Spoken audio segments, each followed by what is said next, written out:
শাওন মাহৰ সোমবাৰৰ দিনটোত ব্ৰত ৰখাৰ কথা আপুনিও ভাবি আছে নেকি? আপুনি জানেনে কি নীতি নিয়মৰ মাজেৰে ব্ৰত ৰাখিলে মহাদেৱ সন্তুষ্ট হয়? ভগৱান শিৱৰ আশীৰ্বাদ পাবলৈ শাওনৰ সোমবাৰে উপবাসে থকাটো অতি উত্তম বুলি গণ্য কৰা হয়।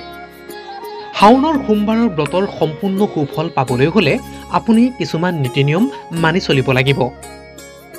শাওনৰ সোমবাৰৰ ব্ৰতৰ সময়ত খাদ্য খোৱা নহয়। এই ব্ৰতত কেৱল ফল-মূল খোৱা হয়। শাওনৰ সোমবাৰৰ ব্ৰত পালন কৰিবলৈ পুৱা সোনকালে সাৰ পাই শিৱলিংগত জলাভিষেক কৰক। তাৰ পিছত বেলপাত, গাখীৰ, গংগাজল, মৌ, ঘিউ, অক্ষত ইত্যাদি শিৱলৈ আগবঢ়াওক। ভগৱান মহাদেৱৰ মন্ত্ৰ ওম নমঃ শিৱায় জপ কৰক। বগা চন্দনৰ লগত তিলক লগাব। ৰীতি নীতি অনুসৰি সমগ্ৰ শিৱ পৰিয়ালক পূজা কৰক। ঘিউৰ এটা লেম্প জ্বলাওক। তাৰ পিছত গোটেই দিনটো খাদ্য অবিহনে উপবাসে থাকক। সন্ধিয়া ভাগত শাওনৰ সোমবাৰৰ ব্ৰতৰ কাহিনী শুনি আৰতি কৰি তাৰ পিছত ফল-মূল খাব। পিছদিনা ৰাতিপুৱা স্নান কৰি শিৱক পূজা কৰক। তাৰ পিছত উপবাস ভংগ কৰক। এটা কথা মনত ৰাখিব, এই ব্ৰতৰ সময়ত নিমখ কেতিয়াও সেৱন কৰিব নালাগে।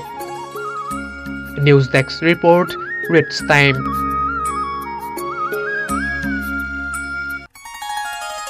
শাওন মাহৰ সোমবাৰৰ দিনটোত ব্ৰত ৰখাৰ কথা আপুনিও ভাবি আছে নেকি? আপুনি জানেনে কি নীতি নিয়মৰ মাজেৰে ব্ৰত ৰাখিলে মহাদেৱ সন্তুষ্ট হয়?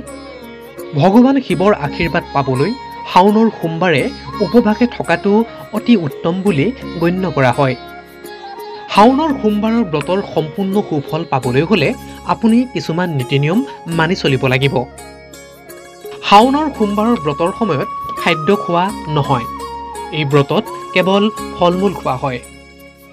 শাওনৰ সোমবাৰৰ ব্ৰত পালন কৰিবলৈ পুৱা সোনকালে সাৰ পাই শিৱলিংগত জলাভিষেক কৰক। তাৰ পিছত বেলপাত, গাখীৰ, গংগাজল, মৌ, ঘিউ, অক্ষত ইত্যাদি শিৱলৈ আগবঢ়াওক। ভগৱান মহাদেৱৰ মন্ত্ৰ ওম নমঃ শিৱায় জপ কৰক। বগা চন্দনৰ লগত তিলক লগাব। ৰীতি নীতি অনুসৰি সমগ্ৰ শিৱ পৰিয়ালক পূজা কৰক। ঘিউৰ এটা লেম্প জ্বলাওক। তাৰ পিছত গোটেই দিনটো খাদ্য অবিহনে উপবাসে থাকক। সন্ধিয়া ভাগত শাওনৰ সোমবাৰৰ ব্ৰতৰ কাহিনী শুনি আৰতি কৰি তাৰ পিছত ফল-মূল খাব।